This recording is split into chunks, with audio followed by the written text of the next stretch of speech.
Selamat datang di Mantra Malam Nusantara, tempat di mana cerita kelam dari masa lalu terungkap dan kebenaran yang tersembunyi di balik legenda menyeramkan mulai terkuak. Pekanbaru, kota yang kita kenal dengan kesibukannya, ternyata menyimpan kisah yang tak terbayangkan. Di balik hutan lebat dan desa tua, ada cerita tentang seorang perempuan bernama Siti yang dihukum oleh warga karena sebuah kutukan. Atau itukah yang sebenarnya terjadi?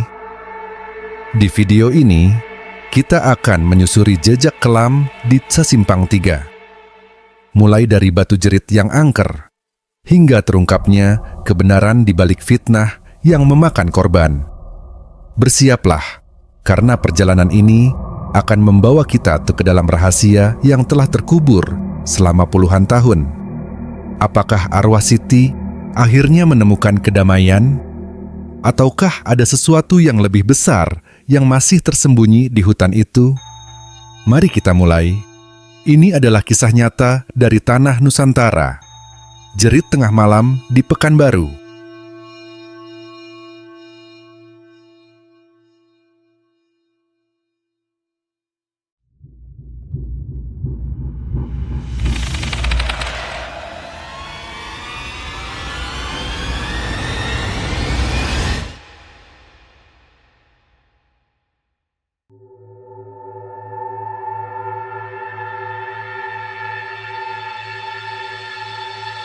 Malam itu Raffi, seorang pemuda berusia 25 tahun yang bekerja sebagai jurnalis lepas, sedang duduk di depan laptopnya di sebuah kafe di Pekanbaru.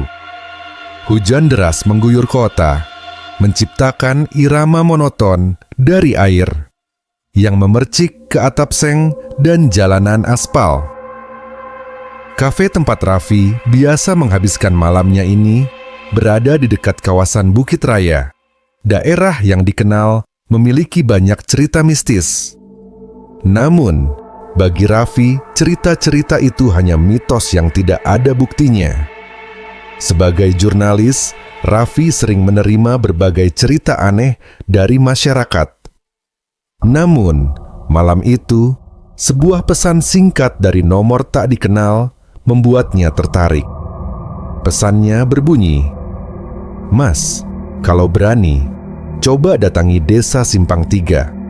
Ada hal yang harus dilihat sendiri. Jangan sendirian." Awalnya, Raffi berpikir itu hanya candaan dari salah satu pembacanya.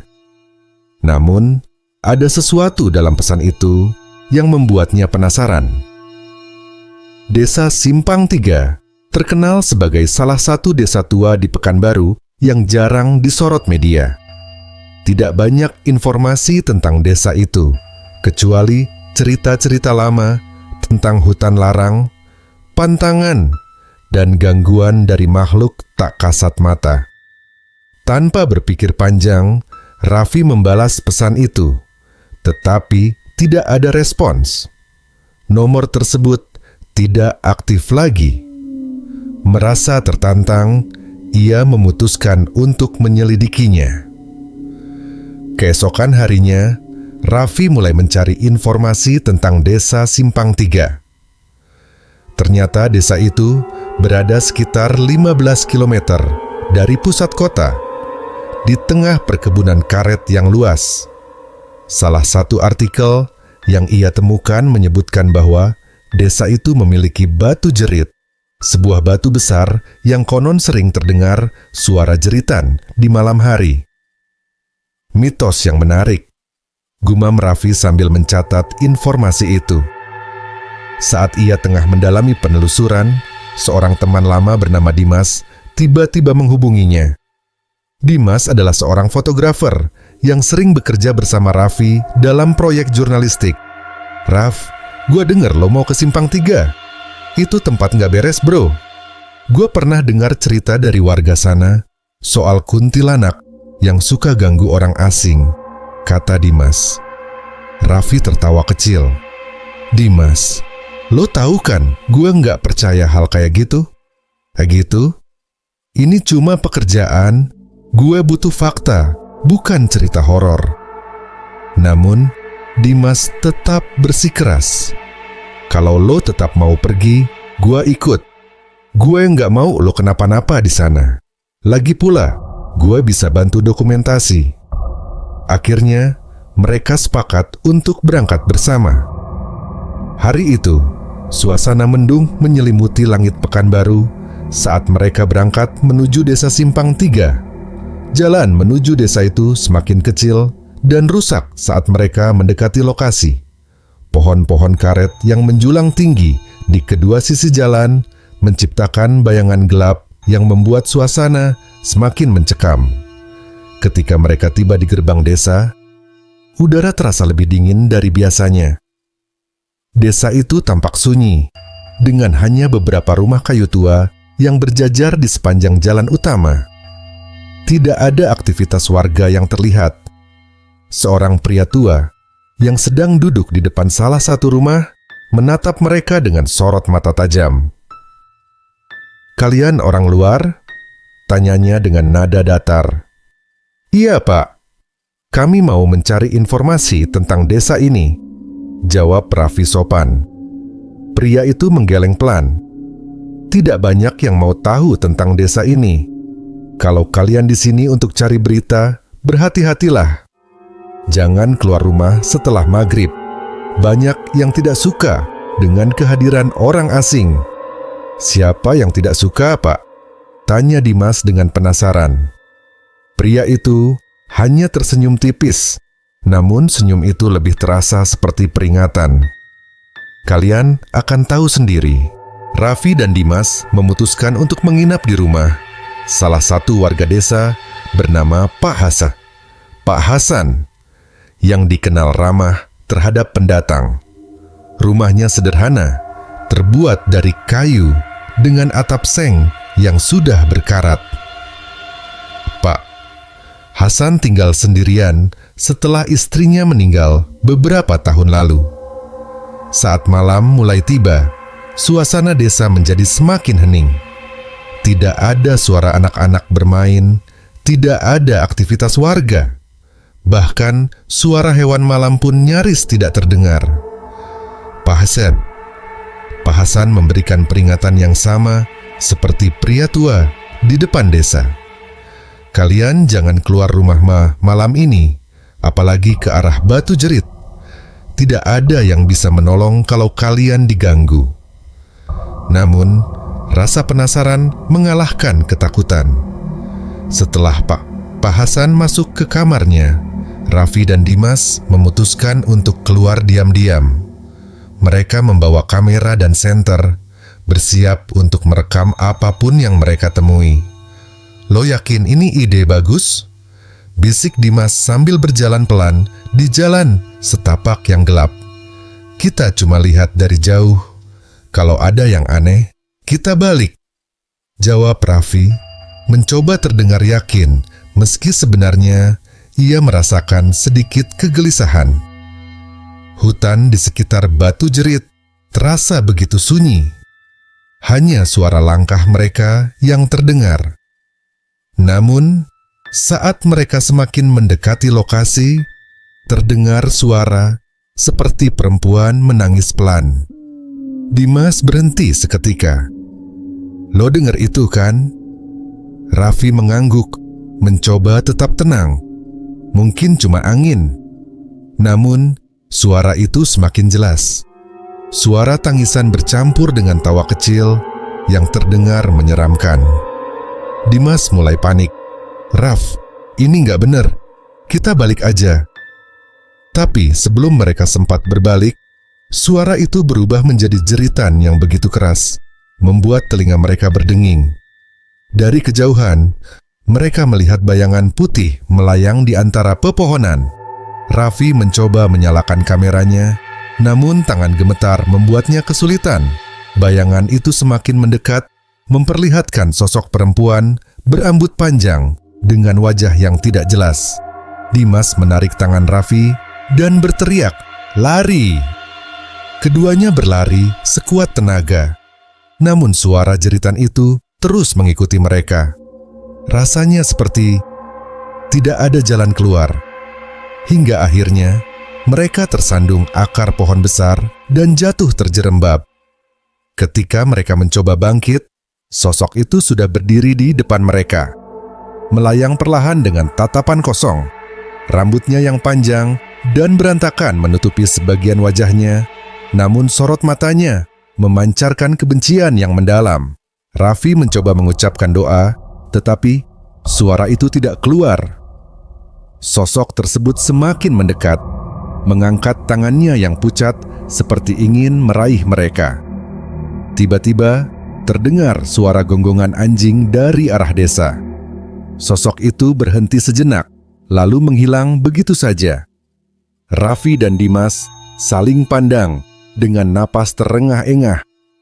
Mereka tahu malam itu hanyalah awal dari sesuatu yang jauh lebih menyeramkan. Pagi itu, suasana desa Simpang Tiga terasa lebih cerah. Tetapi hati Raffi dan Dimas masih diselimuti rasa takut. Mereka nyaris tidak bisa tidur semalaman setelah pengalaman mengerikan di hutan. Saat akhirnya berhasil kembali ke rumah Pak Hasan, mereka tidak menceritakan apa yang terjadi. Mereka hanya mengatakan bahwa mereka tersesat di jalan setapak. Pak Hasan, meskipun terlihat tidak banyak bertanya, tampaknya menyadari sesuatu yang tidak mereka ungkapkan. "Anak-anak muda," ujar Pak Hasan sambil menyiapkan sarapan sederhana berupa nasi goreng dan teh hangat. "Saya sudah bilang, jangan keluar malam. Apapun yang kalian lihat, itu bukan sesuatu yang bisa dijelaskan dengan akal." Raffi, yang biasanya tidak mudah terpengaruh oleh cerita mistis, hanya mengangguk pelan. Tetapi di kepalanya, ingatan tentang sosok itu terus menghantui. Setelah sarapan, mereka memutuskan untuk mengobrol dengan beberapa warga desa, berharap bisa mendapatkan lebih banyak informasi tentang batu jerit dan kisah mistis di sekitarnya. Mereka menemui Bu Asih, seorang wanita paruh baya yang tinggal tidak jauh dari rumah Pak Hasan. Bu Asih dikenal sebagai salah satu warga yang cukup ramah dengan pendatang. "Bu Asih, apa Ibu tahu tentang batu jerit?" tanya Raffi dengan nada hati-hati. Wajah Bu Asih berubah tegang mendengar pertanyaan itu. Ia melirik ke kanan dan kiri, seolah memastikan tidak ada yang mendengar. "Kalian masih muda, tidak baik terlalu ingin tahu soal itu. Batu jerit bukan tempat sembarangan. Banyak orang sudah diperingatkan, tapi tetap saja mereka keras kepala. Akhirnya, mereka hilang atau terganggu." Dimas mencoba bertanya lebih lanjut. "Hilangkan bagaimana, Bu? Apa benar ada sosok yang suka menampakkan diri di sana?" Bu Asih menarik napas panjang. "Yang kalian lihat itu mungkin dia. Perempuan yang dulu pernah tinggal di desa ini, tapi tidak pernah menemukan kedamaian. Orang-orang bilang dia meninggal dengan cara yang tidak wajar, dibunuh karena difitnah, melakukan sesuatu yang tidak pernah dia lakukan. Roh dendamnya masih ada di sekitar batu jerit. Tidak suka diganggu." "Siapa dia, Bu?" Raffi semakin penasaran. Bu Asih tidak langsung menjawab. Matanya tampak menerawang, seolah ingatannya kembali ke masa lalu. Namanya Siti. Seorang wanita cantik, tetapi hidupnya penuh dengan penderitaan. Banyak pria di desa ini yang tergila-gila padanya, tetapi akhirnya ada satu pria yang tega menyakitinya. Dia meninggal di dekat batu jerit itu, dan sejak itu, jeritannya sering terdengar di malam hari. Raffi mencatat semua yang dikatakan Bu Asih. Meski cerita itu terdengar klise, ada sesuatu yang membuatnya yakin bahwa ada kebenaran di baliknya. Siang itu, Raffi dan Dimas memutuskan untuk kembali ke hutan. Kali ini, mereka membawa lebih banyak peralatan. kamera DSLR, mikrofon perekam suara, dan sebuah kompas untuk berjaga-jaga agar tidak tersesat. "Lo yakin mau ke sana lagi?" tanya Dimas dengan nada ragu. "Kita nggak akan dapat cerita yang utuh kalau nggak lihat langsung. Lagi pula, siang ini harusnya lebih aman," jawab Raffi. Meskipun sebenarnya ia tidak sepenuhnya yakin. Saat mereka mulai memasuki hutan, suasana terasa berbeda dibanding malam sebelumnya. Matahari yang menembus celah-celah daun menciptakan bayangan yang bergerak-gerak di tanah. Namun, rasa dingin yang aneh masih terasa, seolah hutan itu menyimpan energi yang tidak bisa dijelaskan. Ketika mereka sampai di batu jerit, batu itu terlihat seperti batu biasa, berwarna hitam dengan lumut hijau yang menutupi sebagian permukaannya. Tidak ada tanda-tanda keanehan. "Kita rekam aja beberapa footage," ujar Raffi sambil mengarahkan kameranya ke batu tersebut. Namun, saat Dimas mencoba menghidupkan mikrofon perekam suara, alat itu mendadak mati.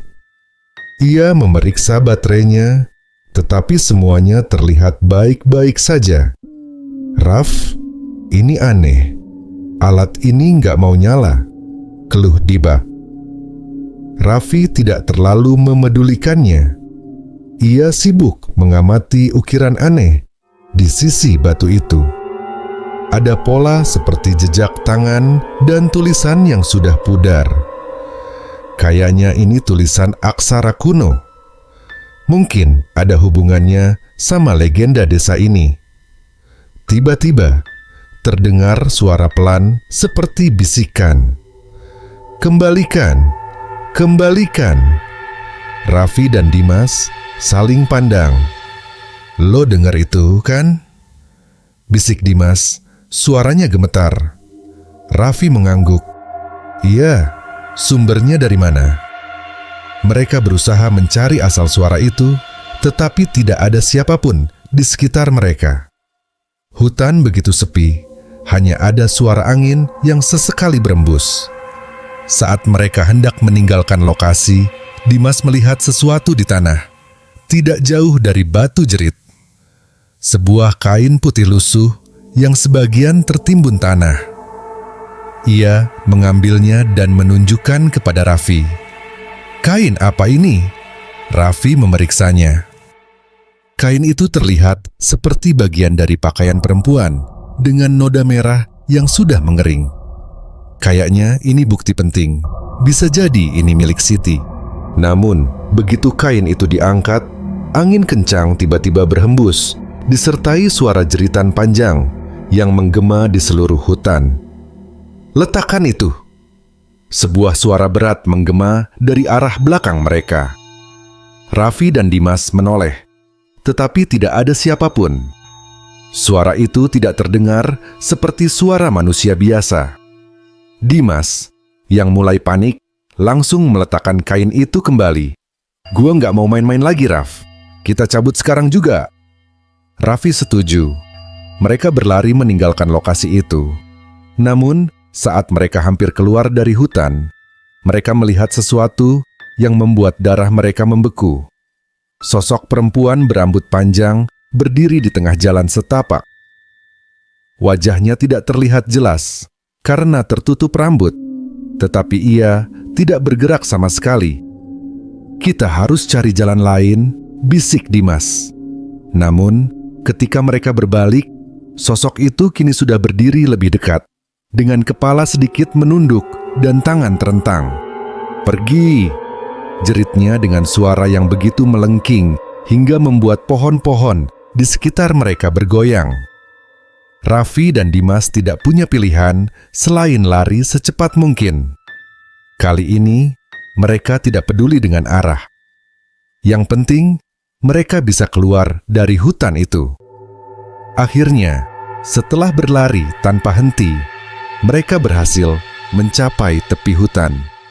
Napas mereka tersengal-sengal, tetapi mereka merasa lega bisa lolos. Namun, ketika mereka melihat kamera yang dibawa Raffi, semua footage hilang. Hanya ada satu file yang tersisa, sebuah rekaman suara jeritan yang mengerikan. Mereka menyadari bahwa mereka telah membuka sesuatu yang tidak seharusnya. Keesokan harinya, Raffi dan Dimas memutuskan untuk kembali ke Pekanbaru sejenak.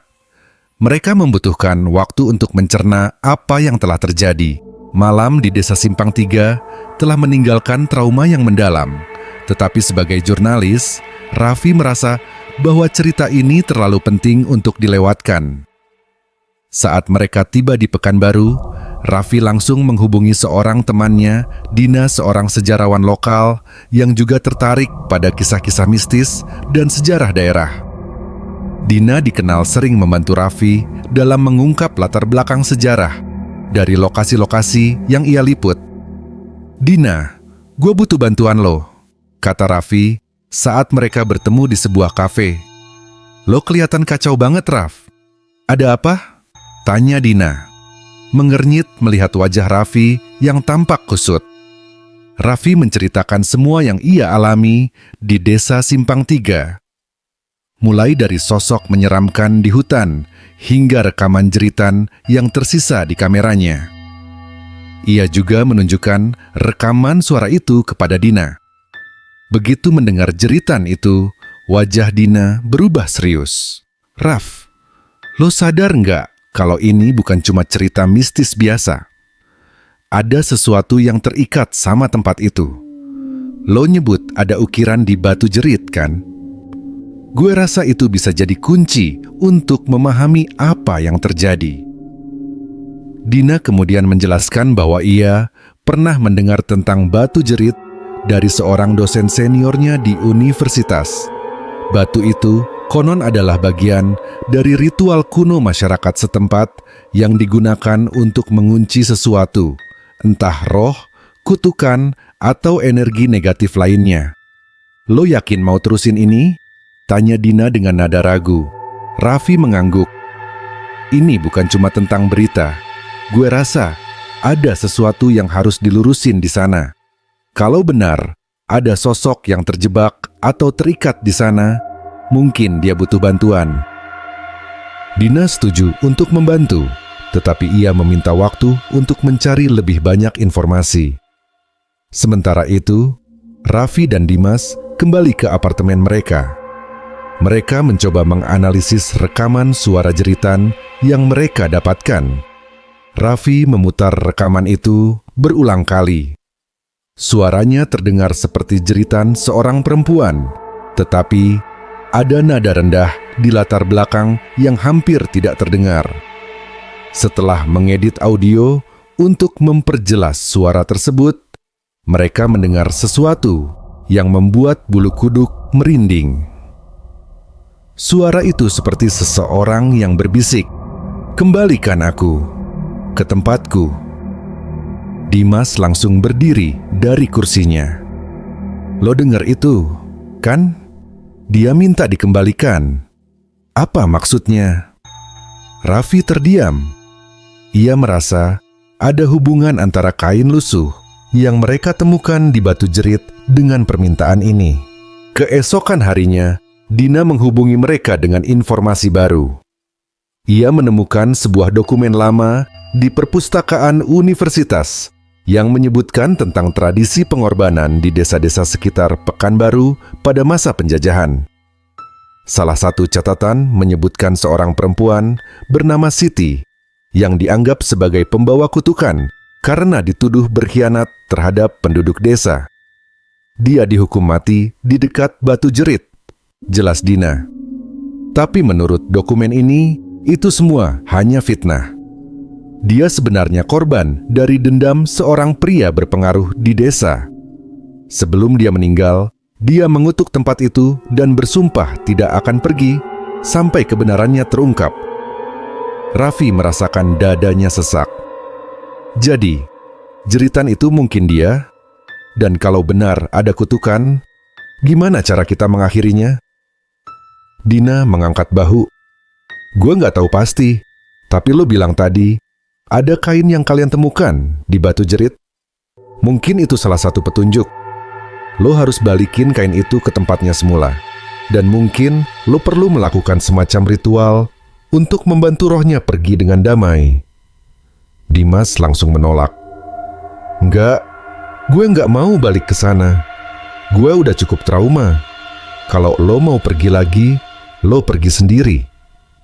Raffi mengerti ketakutan Dimas, tetapi ia merasa harus menyelesaikan apa yang sudah ia mulai. Dina pun menawarkan diri untuk ikut, meskipun ia sendiri mengaku merasa sedikit takut. Pada malam harinya, mereka bertiga, Raffi, Dina, dan Dimas yang akhirnya terpaksa ikut karena tidak ingin membiarkan mereka pergi sendirian kembali ke Desa Simpang Tiga. Mereka membawa kain lusuh itu dan juga beberapa perlengkapan seperti lilin, dupa, dan kitab doa yang Dina sarankan untuk digunakan dalam ritual. Pak Hadatan Stata, Pak Hasan yang melihat kedatangan mereka hanya menggelengkan kepala. Kalian keras kepala ya? Kalau ada apa-apa, jangan bilang saya tidak memperingatkan. Namun, kali ini mereka meminta izin kepada Pak Hasan, Hasdarta Ampan Patan, untuk mengantar mereka ke Batu Jerit. Meski dengan enggan, Pak Hasan setuju. Malam itu, suasana hutan lebih sunyi dari biasanya. Angin yang berhembus terasa dingin menusuk kulit. Pak Esat, Hasan berhenti beberapa meter dari Batu Jerit. Saya cuma bisa antar sampai sini. Sisanya, kalian sendiri yang harus hadapi. Ketika mereka mendekati batu itu, Raffi merasa seperti sedang diawasi. Bayangan-bayangan aneh muncul di sudut matanya. Tetapi ketika ia menoleh, tidak ada apa-apa. Ini dia, kata Dina sambil meletakkan kain di atas Batu Jerit. Ia menyalakan lilin dan dupa, lalu mulai membaca doa dari kitab yang dibawanya. Awalnya, semuanya terasa tenang. Namun, ketika Dina mengucapkan kalimat terakhir dari doanya, angin tiba-tiba bertiup kencang, hampir memadamkan lilin. Dimas, yang berdiri agak jauh, berteriak, "Raf, ada sesuatu di belakang lo." Raffi berbalik dan melihat sosok perempuan itu lagi. Kali ini wajahnya lebih jelas, dengan mata kosong dan bibir yang bergerak seperti sedang berbicara, tetapi tidak ada suara yang keluar. Dina berusaha tetap fokus membaca doa, tetapi sosok itu semakin mendekat. Ia menunduk ke arah kain yang ada di Batu Jerit, seolah memeriksa sesuatu. Tiba-tiba, suara jeritan yang sama seperti di rekaman terdengar lagi, tetapi kali ini lebih keras dan menusuk. Dimas menutup telinganya, sementara Raffi mencoba tetap berdiri meskipun tubuhnya gemetar. "Lo harus selesaiin ritualnya sekarang, Dina," teriak Raffi. Dina melanjutkan doa dengan suara yang bergetar. Ketika doa itu selesai, sosok perempuan itu berhenti bergerak. Ia memandang Raffi dengan tatapan kosong, lalu perlahan menghilang ke dalam udara tipis, meninggalkan keheningan yang mencekam. Mereka bertiga berdiri terpaku selama beberapa saat, memastikan bahwa semuanya benar-benar sudah selesai. "Kita berhasil?" tanya Dimas dengan suara bergetar. Namun, sebelum ada yang bisa menjawab, Batu Jerit mengeluarkan retakan kecil. Mereka segera meninggalkan tempat itu, takut sesuatu yang lebih buruk akan terjadi. Ketika mereka kembali ke desa, Pak Hasan tampak lega melihat mereka. "Kalian sudah melakukan apa yang harus dilakukan. Semoga dia akhirnya menemukan kedamaian." Raffi tidak menjawab. Ia hanya duduk di teras rumah Pak Hatta Pak Hasan, mencoba mencerna semuanya. Tetapi di hatinya, ia tahu, ini belum sepenuhnya berakhir. ada sesuatu yang masih mengganjal, sesuatu yang tidak sepenuhnya jelas. Setelah ritual di Batu Jerit, Raffi, Dima, dan Dina kembali ke rumah Pak Hasan. Rumah Pak Hasan dengan tubuh yang lelah, tetapi hati sedikit lega. Mereka berharap semua kejadian aneh di Desa Simpang Tiga akan berakhir, dan roh Siti yang selama ini terjebak di sekitar Batu Jerit telah menemukan kedamaiannya. Namun, malam itu, tidur mereka tidak seindah yang dibayangkan. Raffi terbangun di tengah malam. Jam di dinding menunjukkan pukul 2.45 pagi. Ia mendengar suara berbisik yang tidak jelas dari arah luar kamar. Awalnya, ia mengira itu angin atau suara binatang. Tetapi semakin lama, bisikan itu semakin jelas. Kembalikan, aku belum selesai. Raffi duduk dengan tegang di kasurnya. Ia melihat ke arah jendela, tetapi tidak ada apa-apa di luar kecuali gelapnya malam. Namun, bisikan itu terdengar lagi. Kali ini lebih dekat, seperti ada seseorang yang berdiri tepat di sebelahnya. Ia bergegas membangunkan Dimas yang tidur di kasur sebelah. "Dim, lo bangun, gue dengar suara aneh lagi." Dimas, yang matanya masih setengah tertutup, menggerutu. "Apaan sih, Traf? Udah selesai kan? Jangan mulai lagi." Namun, sebelum Raffi sempat menjawab, suara itu terdengar lagi, dan kali ini bukan hanya bisikan. Mereka berdua mendengar suara langkah kaki di ruang tengah, seperti ada seseorang yang berjalan mondar-mandir. "Lo dengar itu kan?" tanya Raffi dengan suara pelan. Dimas langsung terbangun sepenuhnya. "Iya, gua dengar. Jangan bilang ada yang masuk ke rumah ini." Mereka keluar dari kamar dengan hati-hati. Ruang tengah rumah Pak Hasan gelap gulita, tetapi mereka bisa merasakan kehadiran sesuatu yang tidak terlihat. Langkah kaki itu berhenti saat mereka tiba di ruangan itu. Dimas menyalakan senter dari ponselnya dan mengarahkan cahaya ke sekeliling ruangan. "Nggak ada apa-apa, Raf. Mungkin kita cuma halu." Namun, sebelum Raffi sempat menjawab, pintu kamar Dina terbuka dengan keras. Dina berdiri di sana dengan wajah panik. "Kalian dengar itu? Suara itu? Dia belum pergi." Pagi harinya, mereka menceritakan kejadian malam itu kepada Pak Hasan. Hasan mendengar cerita mereka, wajah Pak Hasan berubah serius. Kalau suara itu masih terdengar, berarti roh itu belum benar-benar tenang. Ada yang belum kalian kembalikan. "Kembalikan apa lagi?" tanya Dimas. "Kita sudah balikin kain itu ke Batu Jerit." Pak Hasan menggelengkan kepala. "Bukan hanya kain, mungkin ada sesuatu yang lebih besar, sesuatu yang terikat dengan tempat itu." Pak Hasan kemudian menceritakan lebih banyak tentang kisah Siti. Ia mengatakan bahwa setelah Siti meninggal, banyak warga desa yang percaya bahwa arwahnya mengutuk tempat itu. Namun, ada juga yang mengatakan bahwa tubuh Siti tidak pernah dimakamkan dengan layak. Konon, tubuhnya hanya dilemparkan ke hutan dan dibiarkan membusuk. "Kalau benar begitu, mungkin itu yang membuat arwahnya tidak bisa pergi," ujar Dina. Mereka bertiga kembali ke Batu Jerit dengan membawa cangkul dan peralatan lain. Mereka berniat mencari apapun yang mungkin tersisa dari tubuh Siti, berharap bisa memberinya pemakaman yang layak. Ketika mereka sampai di hutan, suasana terasa lebih mencekam daripada sebelumnya. Pohon-pohon yang biasanya terlihat biasa saja, kini seperti memancarkan aura gelap. Daun-daun yang berguguran seolah menghalangi setiap langkah mereka. Mereka mulai menggali di sekitar Batu Jerit. Awalnya, mereka tidak menemukan apa-apa. Tetapi setelah hampir 2 jam, cangkul yang digunakan Dina mengenai sesuatu yang keras. "Ini apa?" tanya Dina menghapus tanah di sekitar benda itu. Mereka menemukan tulang-tulang yang tampaknya berasal dari tubuh manusia.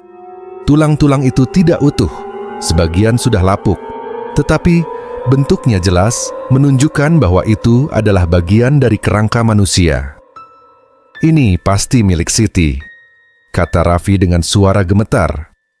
Dina menatap tulang itu dengan ekspresi bingung.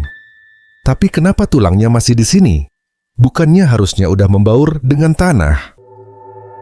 "Pak Hasan lah, Pak." Hasan yang ikut membantu menggali menjawab, "Kutukan. Tubuhnya tidak bisa menyatu dengan tanah sebelum arwahnya mendapatkan keadilan." Setelah mengumpulkan tulang-tulang itu, mereka membungkusnya dengan kain putih bersih yang telah mereka persiapkan. Pak Hasan memimpin doa sederhana di tengah hutan untuk memohon pengampunan bagi arwah Siti. Namun, ketika mereka hendak meninggalkan hutan, angin kencang tiba-tiba berhembus, disertai suara jeritan yang menggema di seluruh hutan. "Saya rasa kita masih belum selesai," kata Pak Hasan. "Pung." Hasan dengan wajah tegang. Dimas, yang memegang tulang-tulang itu, merasakan sesuatu yang aneh. Tulang-tulang itu mulai terasa berat, seolah ada kekuatan yang menariknya ke tanah. "Kita harus cepat!" teriak Dina. Mereka berlari keluar dari hutan, membawa tulang-tulang itu ke area pemakaman desa. Di sana, mereka menggali sebuah liang lahat dan meletakkan tulang-tulang itu dengan hati-hati. Dina membaca doa lagi, kali ini lebih panjang dan penuh harapan agar roh Siti bisa menemukan kedamaian. Ketika doa itu selesai, angin yang tadinya bertiup kencang tiba-tiba berhenti. Mereka semua berdiri dalam keheningan, berharap bahwa ini adalah akhir dari semuanya. Namun, sebelum mereka meninggalkan pemakaman, Raffi mendengar suara pelan di telinganya. "Terima kasih." Ia menoleh, tetapi tidak ada siapapun di sana. Malam itu, mereka kembali ke rumah Pak Hasan dan Pak Hasan. Tidak ada lagi suara langkah kaki atau bisikan. Semuanya terasa tenang, seolah hutan dan desa akhirnya bisa bernapas lega. Namun, saat mereka hendak tidur, Dina menemukan sesuatu yang tertinggal di tasnya. Sebuah cincin tua yang tampaknya terbuat dari perak dengan ukiran bunga di sekelilingnya. "Cincin ini, gue nggak tahu dari mana asalnya," kata Dina. "Paham." Hasan menatap cincin itu dengan mata membelalak. "Itu milik Siti. Dia masih meninggalkan pesan." Dina memegang cincin itu dengan hati-hati. Ukirannya yang berbentuk bunga tampak indah, tetapi auranya memancarkan sesuatu yang tidak biasa. "Pak Hasan, masa gue?" Yang mengenali cincin itu terlihat cemas. "Itu benar-benar milik Siti," katanya dengan suara pelan. Cincin itu adalah simbol cinta yang diberikan oleh suaminya. Namun, setelah Siti dihukum dan dianggap pembawa kutukan, cincin itu hilang. Mungkin ada sesuatu yang masih terikat dengan benda itu. Dina menatap cincin itu lama, seolah mencoba memahami apa yang harus mereka lakukan.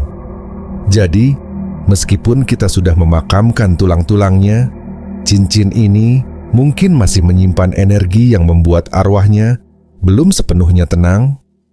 Pak Hasan mengangguk. Mungkin saja cincin itu bisa jadi adalah penghubung terakhir antara Siti dan dunia ini. Raffi yang mendengarkan dengan serius mencoba mengingat detail lain dari cerita yang mereka kumpulkan sejauh ini. Kalau cincin ini penting, mungkin kita harus mencari tahu asal-usulnya lebih jauh. Ada kemungkinan cincin ini adalah bukti bahwa dia tidak bersalah. Dina mengangguk setuju. Kalau begitu, kita harus ke kota. gue kenal seseorang yang mungkin bisa membantu menganalisis cincin ini. Keesokan harinya, mereka bertiga kembali ke Pekanbaru membawa cincin itu. Dina mengajak mereka bertemu dengan seorang kolektor benda antik bernama Pak Rahmat, yang juga ahli sejarah lokal. Mereka bertemu di sebuah toko antik kecil di pusat kota. "Pak Mam," Rahmat menerima cincin itu dengan ekspresi serius. "Ini cincin lama, dari zaman kolonial. Lihat ukirannya, sangat khas untuk orang-orang yang berasal dari kalangan terpandang. Kalau ini milik Siti, berarti dia dulu bukan orang biasa." "Kalangan terpandang?" tanya Raffi heran. "Bukannya Siti hanya seorang warga desa biasa?" Pak Rahmat menggelengkan kepala. "Tidak. Cincin seperti ini biasanya hanya dimiliki oleh perempuan dari keluarga bangsawan atau orang kaya. Kalau benar dia memiliki cincin ini, bisa jadi dia adalah korban fitnah untuk menjatuhkan martabat keluarganya." Dimas, yang sejak tadi diam, akhirnya angkat bicara. "Jadi mungkin Siti dihukum bukan karena kutukan, tapi karena dia menjadi ancaman bagi seseorang?" Pak Rahmat mengangguk. "Bisa jadi. Kalian harus mencari tahu siapa yang memiliki kekuasaan di desa itu pada masa lalu. Mungkin jawabannya ada di sana." Mereka kembali ke desa Simpang Tiga membawa informasi baru dari Pak Rahmat. Pak Hasan membantu mereka menelusuri sejarah desa melalui catatan lama yang disimpan di balai desa. Di sana, mereka menemukan nama seorang kepala desa yang menjabat pada masa hidup Siti, seorang pria bernama Pak Dahlan. "Pak Hasan menjelaskan bahwa Pak Dahlan adalah seorang kepala desa yang terkenal keras dan tidak segan-segan menghukum siapa saja yang dianggap melawan perintahnya. Ia juga dikenal memiliki hubungan dekat dengan penjajah Belanda yang membuatnya memiliki kekuasaan besar di wilayah tersebut. Kalau benar Pak Dahlan yang menjebak Siti, mungkin dia merasa terancam oleh keluarganya," ujar Dina. "Mungkin Siti tahu sesuatu tentang dia yang tidak ingin dia ungkapkan." Raffi membaca lebih dalam tentang kisah Pak Dahlan. Ia menemukan bahwa setelah kematian Siti, keluarga Siti menghilang dari desa, meninggalkan rumah mereka yang terbengkalai. Rumah itu kini berada di tepi desa, dekat hutan yang mereka datangi sebelumnya. "Kita harus ke rumah itu," kata Raffi. Malam itu, mereka menuju rumah tua yang disebut-sebut sebagai bekas tempat tinggal keluarga Siti. Rumah itu terlihat menyeramkan, dengan dinding yang mulai lapuk dan atap yang sebagian runtuh. Namun, aura yang memancar dari tempat itu membuat bulu kuduk mereka meremang. Begitu mereka masuk, hawa dingin langsung menyergap. Mereka menyalakan senter dan mulai menjelajahi setiap sudut rumah. Di ruang tamu, mereka menemukan lemari kayu tua yang tampaknya tidak pernah dibuka selama bertahun-tahun. "Di sini mungkin ada sesuatu," kata Dimas sambil membuka lemari itu dengan hati-hati. Di dalamnya, mereka menemukan sebuah buku tua yang tampaknya adalah jurnal milik Siti. Halaman-halaman buku itu dipenuhi tulisan tangan yang rapi, menceritakan kehidupannya sehari-hari. Namun, di bagian akhir jurnal itu, mereka menemukan sesuatu yang mengejutkan. Siti menulis tentang ancaman yang ia terima dari Pak Dahlan. Ia menyebut bahwa Pak Dahlan mencoba mengambil alih tanah milik keluarganya dengan paksa. Ketika keluarga Siti menolak, ia mulai menyebarkan rumor tentang kutukan yang akhirnya membuat warga desa percaya bahwa Siti adalah pembawa sial. Bukti ini jelas menunjukkan bahwa dia tidak bersalah, kata Raffi dengan suara penuh emosi. Dina memegang jurnal itu dengan hati-hati. Kita harus menyebarkan cerita ini. Biarkan semua orang tahu kebenarannya. Hanya dengan begitu, mungkin arwah Siti bisa benar-benar tenang. Mereka memutuskan untuk mengadakan pertemuan dengan warga desa di balai desa. Pamfasa, Hasan membantu mereka mengundang orang-orang, dan malam itu Raffi mempresentasikan hasil penelusuran mereka. Dengan bukti berupa cincin dan jurnal Siti, mereka menceritakan kebenaran tentang apa yang sebenarnya terjadi puluhan tahun lalu. Warga desa, yang sebagian besar adalah keturunan dari penduduk asli Simpang Tiga, terkejut dan merasa bersalah atas perlakuan terhadap Siti dan keluarganya. Kita harus melakukan sesuatu untuk menghormati arwahnya, kata seorang warga.